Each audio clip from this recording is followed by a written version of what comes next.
حضرت آسیہ وہ پارسا اور ہمدرد خاتون تھیں جن کے ساتھ فرعون نے زبردستی شادی کی تھی۔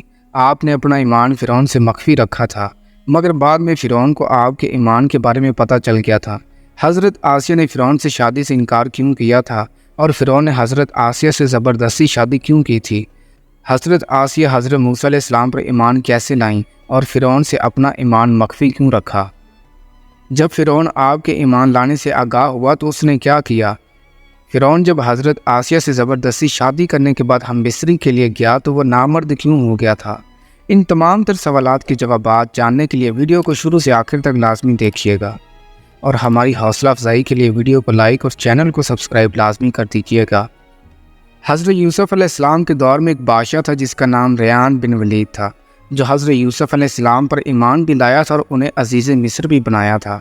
ان کی ایک پوتی تھی جس کا نام حضرت آسیہ تھا۔ فرعون نے حضرت آسیہ کو شادی کا پیغام بھجوایا۔ یہ وہی فرعون تھا جس نے خدائی کا دعویٰ کیا تھا، لہٰذا جب حضرت آسیہ کی شادی فرعون سے ہوگی تو اللہ تعالیٰ نے شادی کے بعد بھی حضرت آسیہ کو فرعون سے محفوظ رکھا۔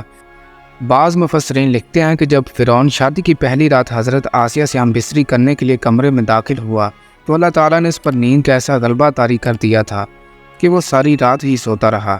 بعض کتابوں میں لکھا ہے کہ فرعون کو اللہ تعالیٰ نے نامرد کر دیا تھا، اور بعض میں یہ بیان کیا گیا ہے کہ فرعون کو ایسی عجیب بیماری تھی کہ طبیبوں نے اس کو ساری زندگی صحبت سے منع کر دیا تھا اور اس کے لیے اس کو اچھی چیز قرار نہیں دیا تھا۔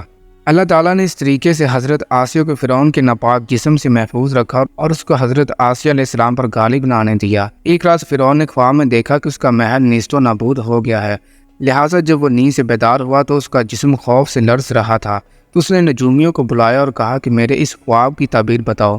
تو نجومیوں نے بتایا کہ بنی اسرائیل میں ایک بچہ پیدا ہوگا جس کے ہاتھوں فرعون کی حکومت کا تختہ الٹ جائے گا۔ لہٰذا یہ تعبیر سنتے ہی فرعون نے حکم جاری کر دیا کہ بنی اسرائیل میں جو بھی لڑکا پیدا ہوگا اس کو قتل کر دیا جائے اور جو لڑکی پیدا ہوگی اس کو زندہ چھوڑ دیا جائے۔ فرعون کے سپاہیوں کے ڈر سے حضرت موسیٰ علیہ السلام کی والدہ نے انہیں ایک صندوق میں ڈال کر نہر میں بہا دیا، اور وہ صندوق بہتا بہتا فرعون کے محل کے پاس جا نکلا، جہاں سے صندوق کو پکڑا گیا۔ جب حضرت آسیہ نے دیکھا کہ اس میں ایک خوبصورت بچہ ہے تو حضرت آسیہ نے اس بچے کا نام حضرت موسیٰ علیہ السلام رکھا۔ حضرت آسیہ نے فرعون سے کہا کیوں نہ ہم اس بچے کو اپنا بیٹا بنا لیں اور اس کو قتل نہ کیا جائے۔ فرعون نے حضرت آسیہ کی بات سے اتفاق کیا، پھر یہ بچہ فرعون کے محل میں پرورش پانے لگا۔ حضرت آسیہ کا یہ فیصلہ بنی اسرائیل کے لیے فرعون سے اور اس کے ظلم و جبر سے نجات کا سبب بنا۔ قرآن مجید میں حضرت آسیہ جیسی عورتوں کے فیصلے اور مشورے کو مفید قرار دیا گیا ہے۔ اگر فرعون حضرت آسیہ علیہ السلام کے مفید مشوروں پر عمل کرتا تو کبھی بھی نیست و نابود نہ ہوتا اور غرق نہ ہوتا، اپنے آپ کو ہمیشہ کے لیے جہنم کا حقدار نہ بناتا۔ جب حضرت موسیٰ علیہ السلام کو نبوت کا عہدہ ملا تو سب سے پہلے حضرت آسیہ آپ اور اللہ تعالیٰ پر ایمان لائیں۔ جب جادوگروں نے حضرت موسیٰ علیہ السلام کا مقابلہ کیا اور حضرت موسیٰ علیہ السلام کے معجزے سے حیران و پریشان ہوئے تو وہ آپ پر ایمان لے آئے۔ جب اسی مقابلے کا حال حضرت آسیہ کو معلوم ہوا تو آپ بھی ایمان کی روشنی سے منور ہو گئیں۔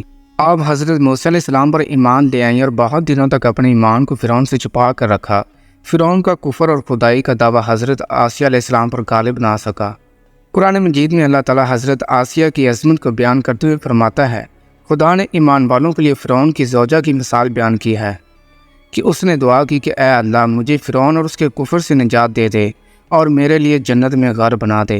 جب فرعون کو حضرت آسیہ کے ایمان کی خبر ملی تو اس نے بہت کوشش کی کہ حضرت آسیہ کو اس کے سیدھے راستے سے ہٹا دے، مگر وہ لاکھ کوشش کے باوجود ایسا نہ کر سکا۔